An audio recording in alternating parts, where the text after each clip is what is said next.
26 जून को होना है और इस चुनाव को लेकर के कई तरह की सियासी अटकलबाजी भी लगाई जा रही है।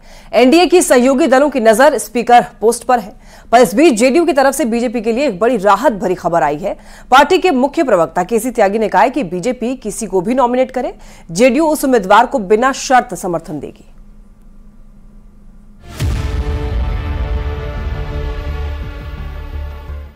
लोकसभा चुनाव के नतीजे के बाद नई सरकार का गठन हुआ। प्रधानमंत्री नरेंद्र मोदी लगातार तीसरी बार जीत की हैट्रिक लगाते हुए देश की सियासत में नया रिकॉर्ड भी बनाया। नई सरकार के मुखिया पीएम सहित 72 मंत्रियों ने शपथ भी ले ली। अब 18वीं लोकसभा के नए स्पीकर पद के लिए 26 जून को चुनाव होना है। बीजेपी के साथ ही सहयोगी दलों की नजर स्पीकर के नए उम्मीदवार पर टिकी है। सियासी कयासों के बीच जेडीयू की ओर से बड़ा बयान सामने आया है। पार्टी के मुख्य प्रवक्ता केसी त्यागी कहते हैं कि बीजेपी किसी को भी नॉमिनेट करे, बिना शर्त जेडीयू उसे समर्थन देगी। हमने एनडीए में रहकर के चुनाव लड़ा है। भारतीय जनता पार्टी सबसे बड़ा घटक है उसका। वो जिसको चाहेंगे, अपना भी चाहेंगे, सहयोगी भी चाहेंगे, उनका मत ही फाइनल होगा। यद्यपि हम जनता दल भारतीय जनता पार्टी के द्वारा नामित किसी भी उम्मीदवार का अनकंडीशनल सपोर्ट करेंगे। ये हम कांग्रेस के मित्रों को बताना चाहते हैं और भाजपा को तो जानते हैं। जेडीयू नेता केसी त्यागी ने कहा कि स्पीकर पद पर कांग्रेस नेताओं का बयान कंफ्यूजन क्रिएट करता है। कांग्रेस की मांगों को हम पहले ही खारिज कर चुके हैं। सुन लीजिए बयान। मैंने खड़गे जी का बयान नहीं देखा।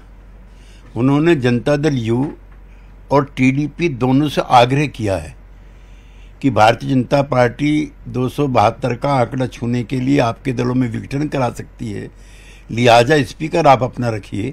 उसको हम रिजेक्ट करते हैं। 20 से ज्यादा पार्टियों वाले एनडीए में 241 सीट के साथ सबसे बड़ी पार्टी बीजेपी है। अब स्पीकर पद के लिए उम्मीदवार को लेकर सभी की नजर बीजेपी के फैसले पर टिकी है। इस बीच कांग्रेस की ओर से जेडीयू और टीडीपी को प्रभावित करने की बीजेपी की कोशिश वाले बयान पर भी जेडीयू ने खरी खरी सुना दी है। अब सबकी नजर लोकसभा स्पीकर के उम्मीदवार पर टिक गई है। न्यूज़ 18 के लिए दिल्ली से नीरज कुमार के साथ ब्यूरो रिपोर्ट। स्पीकर पद पर बिना शर्त समर्थन, केसी त्यागी के बयान पर अब सियासत गर्म है। आरजेडी और कांग्रेस ने केसी त्यागी पर पलटवार किया है। आरजेडी ने कहा है कि अलायंस पार्टनर को अपने में विलीन करने का बीजेपी का पुराना इतिहास रहा है, तो कांग्रेस ने कहा है कि जेडीयू को यह आशंका है कि कहीं अरुणाचल प्रदेश की तरह जेडीयू सांसदों को बीजेपी का सांसद न बना दिया जाए। तो बीजेपी और जेडीयू ने इंडिया अलायंस पर तंज कसते हुए कहा है कि एनडीए पूरी तरह एकजुट है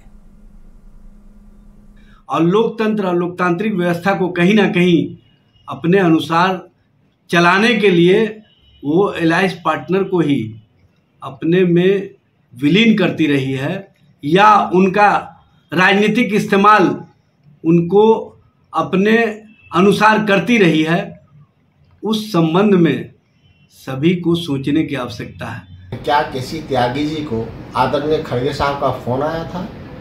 दरअसल यह है कि केसी त्यागी जी जब से जेडीयू का बेहतर मंत्रालय नहीं मिला है, रेल के बदले खेल कर दिया है और लेमन जूस धरा दिया गया है जेडीयू को, छोटी छोटी विभागें दे दिया है, तब से जेडीयू स्वयं आशंका में है कि आने वाले दिनों में कहीं अरुणाचल प्रदेश की तरह बिहार के जेडीयू सांसदों को भाजपा का सांसद न बना दिया जाए। कांग्रेस इस बात को अब मान ले कि इन लोकसभा चुनावों में कांग्रेस हार चुकी है।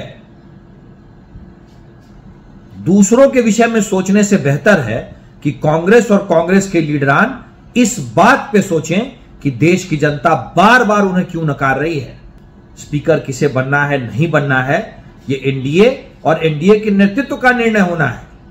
इसमें हमें किसी दूसरे की सलाह की आवश्यकता नहीं है। हम सब एक हैं और आज हमारे पार्टी के राष्ट्रीय प्रवक्ता श्री केसी त्यागी जी ने भी स्पष्ट रूप से खड़गे जी का बयान का खंडन किया है। अरे स्पीकर पद पर कौन रहेगा, नहीं रहेगा, इसका तय तो एनडीए के शीर्ष के नेता लोग मिलकर तय करेंगे। देखिए, कांग्रेस पार्टी का कैरेक्टर ही यही रहा है, फूट डालो और शासन करो। अंग्रेजों की नीति के सहारे आज भी वो चलते हैं। जनता ने उनको विपक्ष में बिठाया, उनको वो काम करना चाहिए। सत्ता पक्ष को क्या करना है वो सबको पता है। चाहे जीतन राम मांझी जी हो, नीतीश कुमार जी हो या चंद्रबाबू नायडू हो, तमाम लोग नरेंद्र मोदी जी के साथ पूरी तरह से खड़े हैं।